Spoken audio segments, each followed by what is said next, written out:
Halo mke wangu. Mimi leo sirudi nyumbani kwa sababu hela ya kodi nimekula. Haiwezekani sisi tu tunatafuta hela, alafu hela tunamtumia baba mwenye nyumba, yeye ndo anaenda kupanga matumizi. Kwani yeye ndo anaitafuta hiyo hela? Sasa hela nimeitafuta mwenyewe na nimekunywa bia yote nimeimaliza. Kwa hiyo mimi na wewe kuonana ni asubuhi, tutatafuta sehemu nyingine ya kwenda kuishi. Mimi siwezi kumpa baba mwenye nyumba kwa sababu hiyo hela hajatafuta yeye.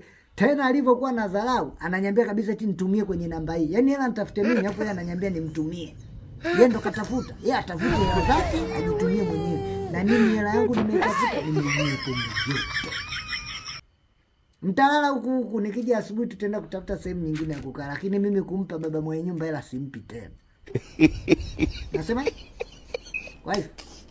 Hayo. Hii kakata naye kanuni. Yaani hela nitafute mimi hapo nimpe baba wa nyumba na nasema nimtumie. Yeye ndo katafuta. Shai.